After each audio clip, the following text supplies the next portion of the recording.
All right. Go off? No. Okay.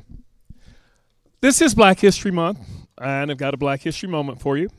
My question is, let me see.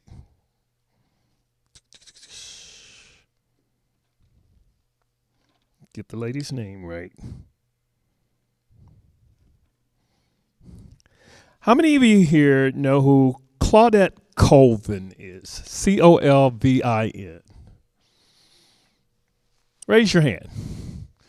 Claudette Colvin. Claudette Colvin was Rosa Parks before Rosa Parks. At the age of 15, she was the first person arrested in the Montgomery bus strike for not giving up her seat at the age of 15. And I say that because, number one, the only reason I'm aware of her, she just recently passed. She passed in January, I think January 13th. But here was a young student. I promise you, she didn't get up that morning and say, I'm going to go create some good trouble. She didn't get up that morning and say, I'm going to be a part of some sort of a national movement. These are individual decisions that we make in the moment when we're presented with a circumstance.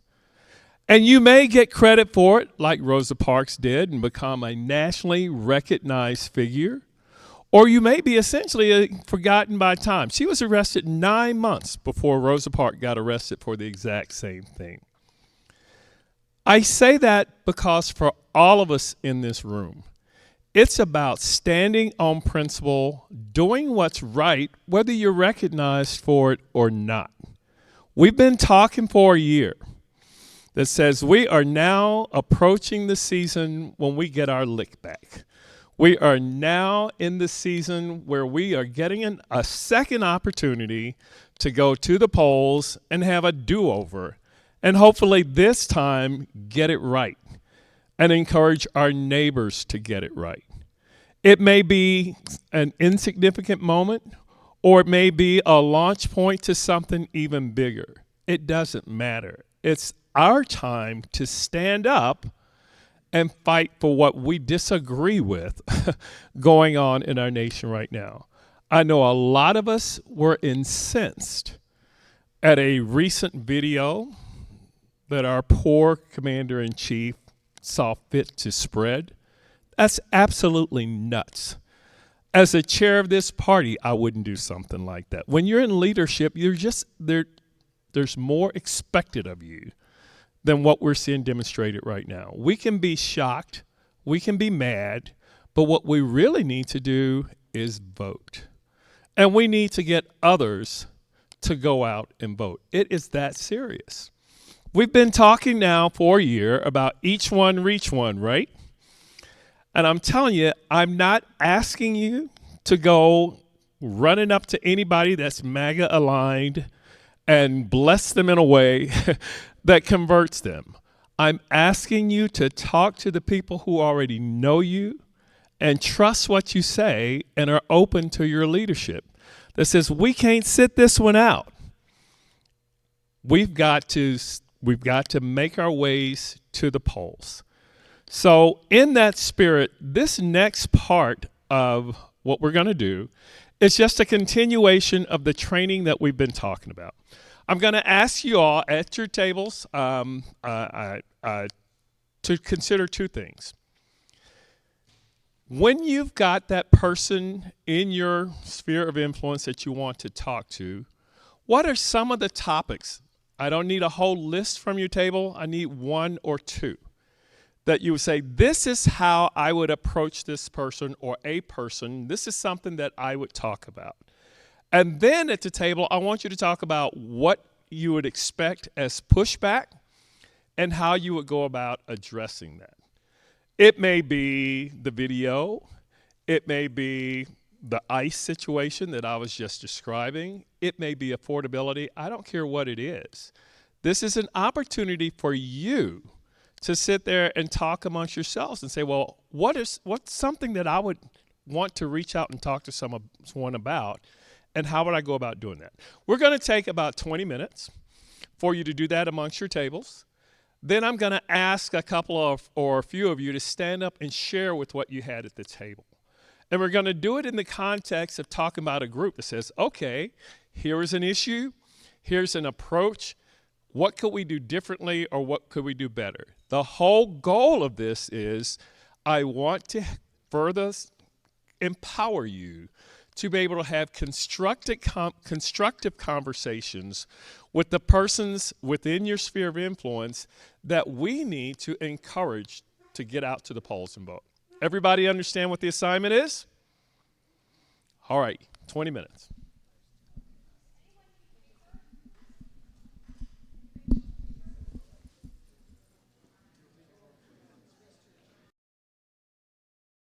Okay, I appreciate the discussions.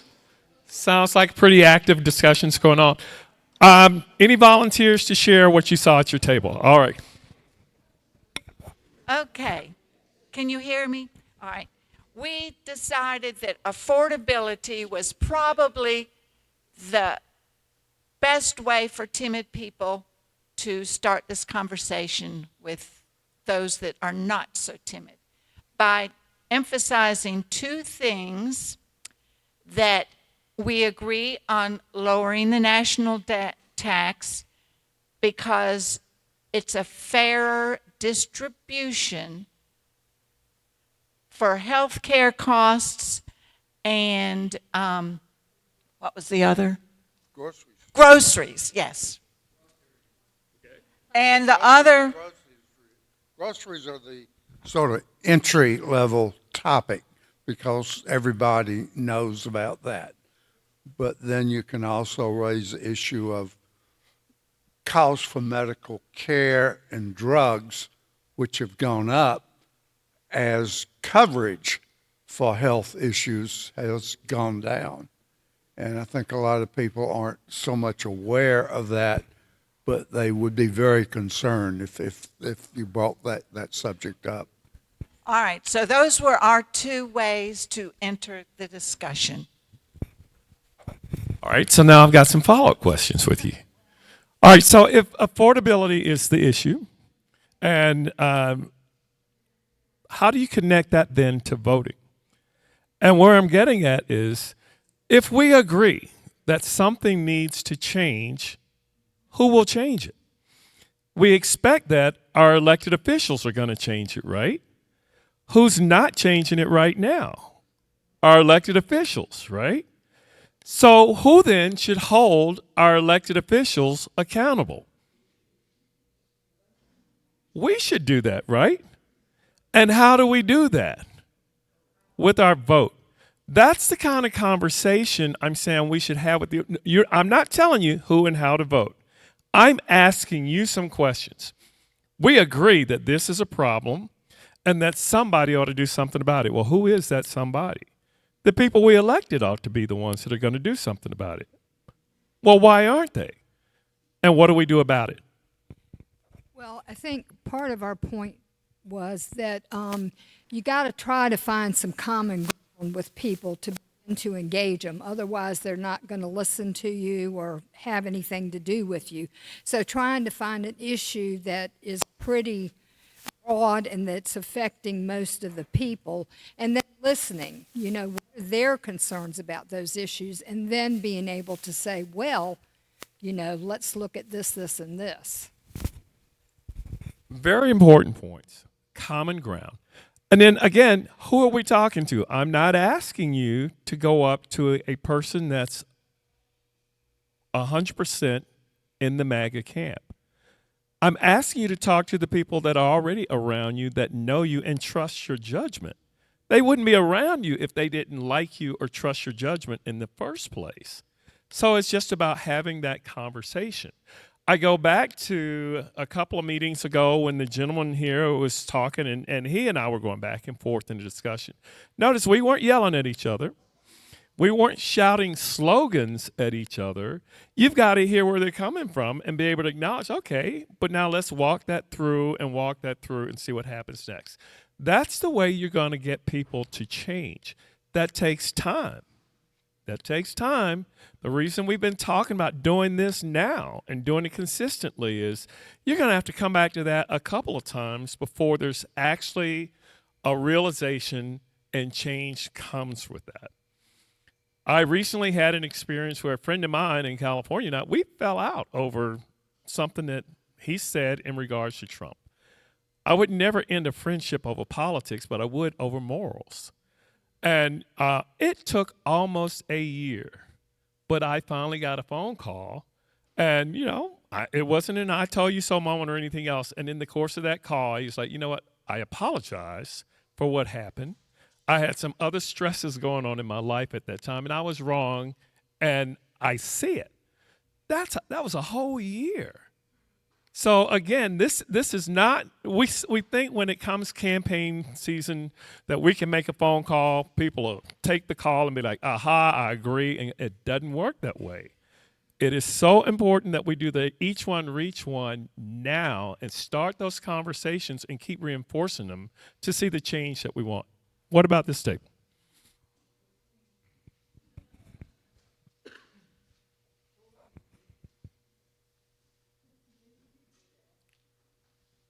So our common point that we came up with was the treatment of people by ICE, and especially the 5-year-old, and then other kids that are being arrested and detained. A lot of people can agree that that's not good.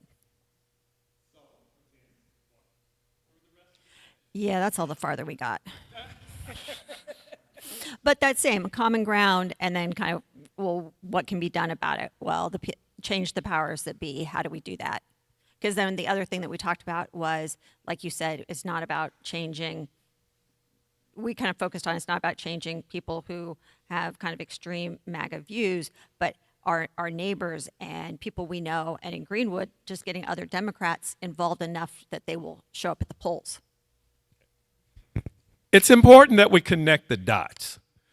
Everybody will agree egregious stuff is going on, and then it stops at we agree it's egregious. But if it's egregious, then how do we fix it? Who should hold these people accountable? If our leadership is messing up, we expect that our congressmen and everybody else will hold them accountable. If Congress isn't doing their job, who holds the congressman accountable? We do. And how do we do that? Through our vote. Again, notice not one time am I saying vote Democrat. Not one time am I getting in the weeds about what the policies are. A lot of times if someone doesn't agree with every issue that we want, we're like, well, no, I disagree, or we can't get wrapped up in single issue politics anymore. But we can all agree that some tragic things are going on in our country right now, and it needs to change. Connect the dots, then how do we bring that change about? And it comes back to us going to the polls. Any other tables that want to share how you would approach that or what you expect? Yeah, we had our talking topic about making sure that people are registered to vote and getting out to vote. And some of the pushback, people may not know where to go. One precinct may be here, the other precinct may be somewhere else. They may feel like that their vote doesn't matter, or like you said before, the elected officials aren't doing anything. Why does it matter? So. One thing that's very important, I heard in a number of discussions, this whole notion about voter registration and everything else. One of the things we'll be working on is a lot of people have been declared inactive. We have a list of the folk in the county that are now declared inactive voters. So what we're going to do is have a call campaign and a postcard campaign that says, hey, do you realize this is what your status is, and this is how you convert that from being inactive to active. We need volunteers to run that. So if that's a place where you've got time and you've got interest, that's a way that you can get involved that directly impacts what's going on with this next election cycle. Another thing that you can do is we're also going to do a campaign for the folk that are already listed as active voters. Now is the time to check your status. Make sure that everything is good and ready to go so that when you wind up on election day, there are no hiccups. So that's one part of it. And for all of that, that's volunteer kind of outreach stuff. If you've got a few minutes or a few moments during the week or during the day when you can make calls like that, we're going to need your help in doing that. Another way is we need poll watchers. It's an opportunity for you to be there to observe what's going on, and you're going to get paid for it. We've put it in the newsletter. We'll keep circulating the sign up for that. But please, it's a very important thing. Again, we know that with this next election, suppression is one of the tactics that they want to use that we should be on guard against. We're not asking you to put yourself in a place of danger or endanger yourself in any way, but having eyes and ears on location to see what's going on helps us respond better and more effectively to counter all of that. So if you know that you're off during the day and you've got an interest, we need you to sign up as a poll watcher. All right? Any other questions or comments with regard to that?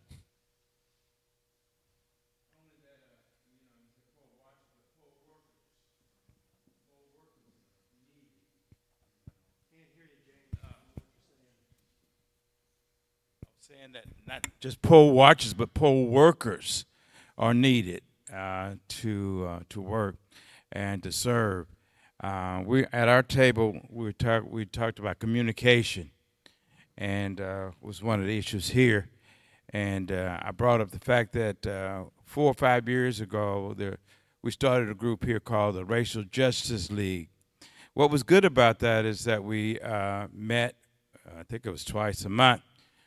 And conversation is getting to know people, hearing one's story. You have to know and have a safe place to talk about situations that you may not feel that you might be saying, can I talk about these issues? So for 4 or 5 years we did that. And we're dwindling down now, but it's communication is telling one story, having a safe place where you can, experience things, as people. So we have an opportunity to do that. A lot of things are going on now. Change doesn't happen overnight. It takes time to work with and get to know people and to trust people. So it takes all of that. So we talked about the issues and communication, your opinion, but being heard is important. I think we grow when we hear people and get to know their stories and what they've been through, their ideas, their values, and all those kind of things. So we have a way to go, but if you don't start, you never get there. So that's what we have to do.